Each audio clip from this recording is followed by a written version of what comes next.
Assalamualaikum warahmatullahi wabarakatuh. Perkenalkan, nama saya Siti Rukmini. Saya merupakan pembimbing kegiatan literasi Leks Sambedas di SDN Lagadar 02. Pada hari ini saya akan mempresentasikan hasil mereview buku dengan teknik AI, yakni alasan mengapa saya membaca buku tersebut, informasi apa yang terdapat di buku tersebut, dan lalu hikmah yang terdapat pada buku yang telah saya baca. Untuk tantangan di bulan Februari ini, saya membaca buku dengan judul Parenting in Stories. Nah, buku ini dikarang oleh K. Eka Wardana dengan penerbitnya yakni Rumah Pensil Publisher. Buku ini memiliki 49 halaman, di mana buku ini tidak hanya memiliki satu subjudul saja, tapi memiliki banyak subjudul dan setiap subjudul yang tertera pada buku ini berbeda-beda, jadi sesuai dengan nilai apa yang ingin disampaikan oleh penulis. Nah, sesuai dengan judulnya yakni parenting, di mana ini tuh buku di sini tuh menceritakan atau menuliskan bagaimana sikap-sikap yang harus dimiliki oleh orang tua dalam mendidik anak-anaknya gitu ya, dalam mengenali karakter anak-anaknya, dalam menganalisa apa yang seharusnya kita lakukan terhadap anak, karena memang pada hakikatnya anak itu berbeda-beda, otomatis perlakuan, kebutuhan, lalu minat dan bakatnya pun yang dimiliki oleh anak pasti berbeda-beda, dan setiap orang tua harus bisa mengenali hal itu semua. Baik, untuk kita ke poin pertama yang akan kita bahas dengan menggunakan teknik AI, yakni alasan mengapa saya membaca buku ini. Yang pertama, buku ini merupakan buku parenting dan ini sangat dibutuhkan oleh para orang tua, baik yang sudah menjadi orang tua atau yang akan menjadi orang tua. Mungkin bisa sedikit atau banyak sekali informasi dan ilmu-ilmu yang bisa didapatkan dari buku ini, karena seperti yang tadi saya katakan bahwa walaupun buku ini hanya memiliki 49 halaman, tapi ini memiliki beberapa subjudul yang berbeda-beda, dan di sana judul-judulnya pun memuat hal-hal yang memang nilai-nilai yang berbeda-beda. Misalkan ada pembelajaran tentang bagaimana kita menghargai minat dan bakat anak, lalu bagaimana kita bisa mendidik anak yang memang dia itu memiliki sikap yang manipulatif atau sering bohong seperti itu, atau ada juga bagaimana kita menyikapi keadaan ketika kita sedang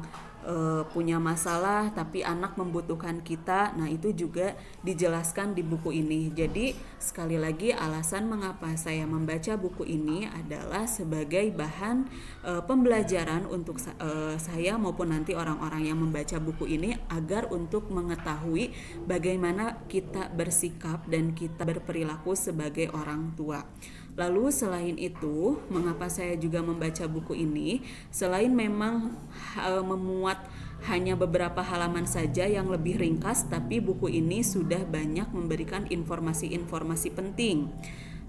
Selain itu, buku ini juga dikemas tidak hanya dalam bentuk narasi atau seperti buku-buku lainnya yang sifatnya non-fiksi, tapi buku ini tuh dibuat seperti fiksi. Jadi ada ceritanya terlebih dahulu.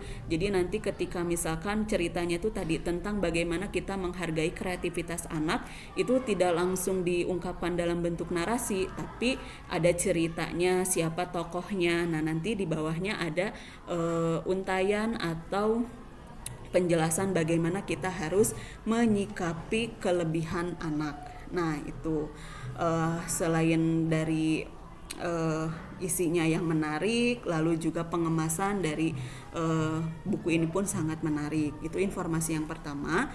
Informasi yang kedua adalah informasi penting di dalam buku ini tuh sangat banyak.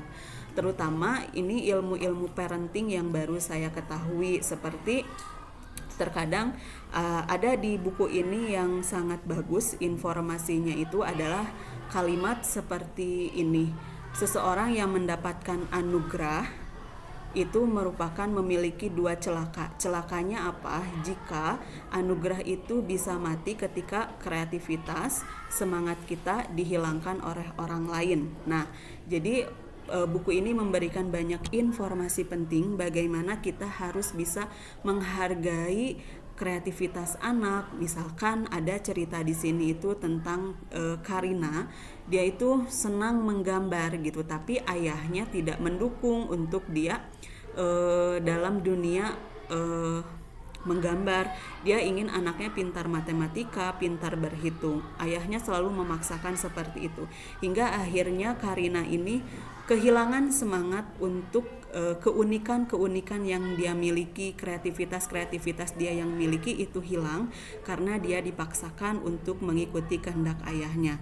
Nah, informasi yang kedua yang sangat bagus di buku ini adalah ketika ada pembelajaran di mana orang tua ini ditinggal oleh salah satu pasangan hidupnya gitu ya. Jadi dia mengurus anaknya sendiri, dan yang seharusnya mungkin dulunya mengajari anak, lalu misalkan menjemput anak atau misalkan mendampingi anak mengerjakan PR, itu kan biasanya diserahkan kepada ibunya. Jadi ketika ibunya tiada, sang ayah seolah-olah kebingungan, padahal tugas untuk membimbing lalu mendukung, menjadi support sistem anak dalam pendidikan maupun dalam hal lain tidak hanya salah satu pihak saja, atau tidak hanya ibu saja, tidak ayah saja, tapi kedua-duanya. Jadi ketika salah satunya tidak ada, yang satu bisa menopang. Nah, di buku ini juga dijelaskan ketika ada seorang ayah yang kebingungan ketika anaknya kehilangan seorang ibu, lalu tugas-tugas yang biasanya dibantu oleh ibu tidak ada dan dia merasa kebingungan. Nah, ayahnya tidak bisa menghandle atau tidak bisa melakukan dengan baik, sehingga muncullah emosi yang menggebu-gebu dan marah terhadap anak. Jadi bukan menyelesaikan masalah tapi malah menambah masalah. Di sini juga ada informasi seperti itu. Jadi bagaimanapun keadaan sebuah keluarga tidak boleh ditopang oleh satu orang saja, tidak boleh hanya satu orang saja yang berjuang, tapi dua-duanya juga harus bisa saling melengkapi dan saling menjadi support system gitu. Lalu hikmah yang ada di buku ini sangat banyak sekali, terutama adalah hikmah di mana kita bisa menyelesaikan masalah, bagaimana kita bisa membangun komunikasi dengan anak itu sangat banyak gitu ya hikmah di sini. Seperti tadi cerita tadi yang bagaimana awalnya mungkin seorang ayah hanya memberikan tugas-tugas seperti membimbing anak, menemani anak belajar, membantu anak mengerjakan tugas sekolah, itu hanya diserahkan kepada ibunya. Tapi ternyata bahwa tugas-tugas seperti itu bukan hanya tugas ibu saja, tugas ayah pun ada bagiannya dari bagaimana kita membangun hubungan dengan anak gitu. Itu mungkin informasi yang bisa saya sampaikan untuk video review di bulan ini. Sekian, mohon maaf bila ada kesalahan. Wassalamualaikum warahmatullahi wabarakatuh.